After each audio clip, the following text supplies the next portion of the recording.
আসসালামু আলাইকুম। এটিএন বাংলা সংবাদে সবাইকে স্বাগত জানাচ্ছি আফরোজ আক্তার কামাল। ফেব্রুয়ারিতে অবাধ, সুষ্ঠু ও নিরপেক্ষ নির্বাচন অনুষ্ঠানে অন্তর্বর্তী সরকার কঠোর পরিশ্রম করছে জানিয়ে প্রধান উপদেষ্টা ডক্টর মোহাম্মদ ইউনূস বলেছেন, গণতন্ত্র শক্তিশালী ও জনগণের কাছে ক্ষমতা ফিরিয়ে দিতে প্রস্তুত তারা। বাংলাদেশের ন্যায়ভিত্তিক শাসন, অন্তর্ভুক্তিমূলক অর্থনীতি ও সমান সুযোগের দেশ হিসেবে গড়ে তোলার অঙ্গীকার করেছেন তিনি। ইউনিভার্সিটি কেবাংসান মালয়েশিয়া আয়োজিত অনুষ্ঠানে দেওয়া সমাবর্তন বক্তৃতায় তিনি বলেন, 2024 সালের যুব নেতৃত্বাধীন গণ অভ্যুত্থান নতুন বাংলাদেশ গঠনের পথ খুলে দিয়েছে। তিনি জানান, উদ্যোক্তা উন্নয়ন, শিক্ষা ও প্রযুক্তিতে বিনিয়োগ এবং আন্তর্জাতিক অংশীদারদের সঙ্গে সহযোগিতা বাড়ানোই সরকারের অগ্রাধিকার।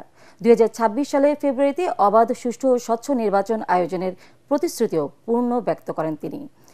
নিজের 3-0 ভিশন, শূন্য কার্বন নিঃসরণ, দারিদ্র্য দূরীকরণের শূন্য সম্পদ কেন্দ্রীকরণ ও শূন্য বেকারত্ব উল্লেখ করে ডক্টর ইউনূস বলেন, সামাজিক ব্যবসা ও অন্তর্ভুক্তিমূলক অর্থনীতি গড়ে তোলাই টেকসই উন্নয়নের পথ।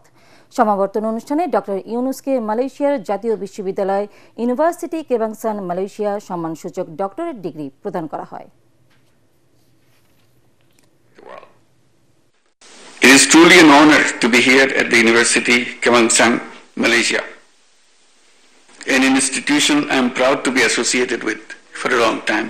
Hundreds of these students and young people gave their lives for a better future. A future where everyone can live with dignity, with freedom from intimidation, discrimination, and injustice. Today we are working to build a new Bangladesh. We are committed to strengthening democracy and giving power back to the rightful owners, the people of the country.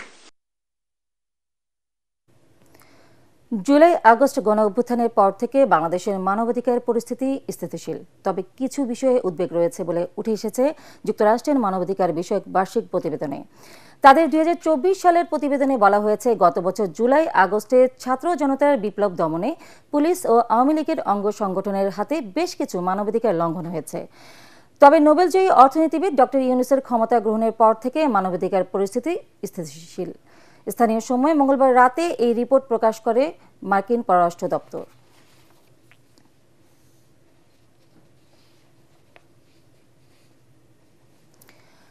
পূর্বাঞ্চলে plot বরাদ্দে দুর্নীতির অভিযোগে পৃথক 3 মামলার ক্ষমতাচ্যুত প্রধানমন্ত্রী শেখ হাসিনা, তার ছেলে সজীব ওয়াজেদ জয় ও মেয়ে সাইমা ওয়াজেদ পুতুলের বিরুদ্ধে সাক্ষ্য গ্রহণ চলছে।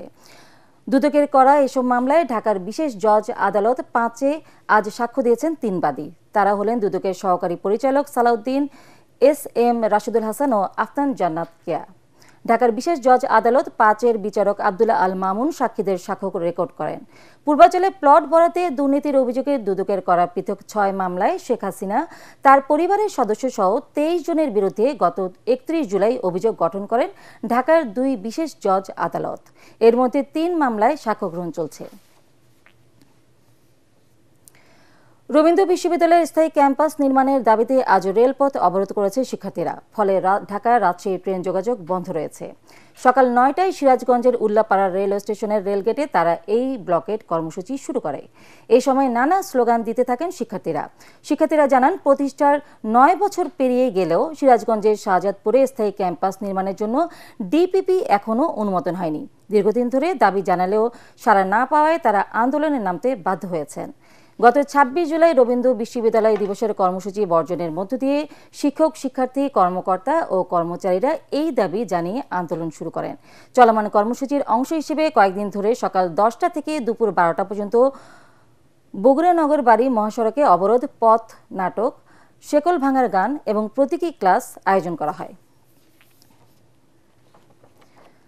যশোর সদর উপজেলার কাশিমপুর ইউনিয়নের দৌলতদিহি তরফদারপাড়া গ্রামে রেজাউল ইসলাম নামে একজনকে কুপিয়ে ও জবাই করে হত্যা করেছে দুর্বৃত্তরা। এলাকাবাসী জানায়, গতরাতে কৌশলে বাড়ি থেকে ডেকে এনে তাকে হত্যা করা হয়। নিহত রেজাউল স্থানীয় যুবলীগের রাজনীতির সাথে জড়িত ছিলেন। তার নামে একাধিক মামলা রয়েছে। আওয়ামী লীগ সরকারের আমলে তিনি এলাকার ত্রাস হিসেবে পরিচিত ছিলেন। হত্যার বিষয়টি নিশ্চিত করে কোতোয়ালি থানার পুলিশ জানায়, খবর পেয়ে তার নেতৃত্বে একটি টিম ঘটনাস্থলে যায়।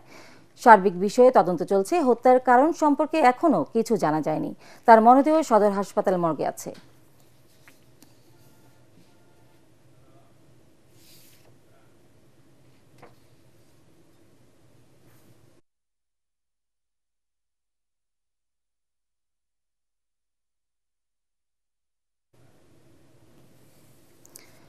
খেলার খবর। এএফসি চ্যালেঞ্জ লিগের প্লে অফে সিরিয়ার ক্লাব আল কারামাকে 1-0 গোলে হারিয়ে চ্যালেঞ্জ লিগের চূড়ান্ত পর্বে উঠেছে বসুন্ধরা কিংস। গতরাতে দোহার সুহাইম বিন হামাদ স্টেডিয়ামে ম্যাচের একমাত্র গোলটি নাইজেরিয়ান ফরোয়ার্ড এমানুয়েল সান্ডের। ম্যাচের 7 মিনিটে সান্ডের গোলে এগিয়ে যায় কিংস। এক গোল হজমের পর কিছুটা তেড়ে ফুঁড়ে আক্রমণ করে আল কারামা, কিন্তু কিংসের রক্ষণ ভাঙতে পারেনি তারা। অন্যদিকে ব্যবধান দ্বিগুণ করার ভালো কয়েকটা সুযোগ পায় কিংসও, তবে কাজে লাগাতে পারেনি তারাও। 66 মিনিটে কিংসের জার্সিতে অভিষেক হয় ইংল্যান্ডের সান্ডারল্যান্ড অনূর্ধ্ব-21 দলের সাবেক মিডফিল্ডার কিউবা মিচেলের। গত আসরে বাংলাদেশ থেকে অংশ নেয় বসুন্ধরা কিংস। সেবার তারা গ্রুপ পর্বে 3 ম্যাচের একটিও জেতেনি। 20 দল নিয়ে হবে টুর্নামেন্টের গ্রুপ পর্ব, যেখানে সরাসরি জায়গা করে নিয়েছে 11 দল। বাকি 9 দল প্লে অফ বিজয়ী আগামী 25 অক্টোবর থেকে আগামী বছরের 9 মে পর্যন্ত হবে টুর্নামেন্টের মূল পর্ব।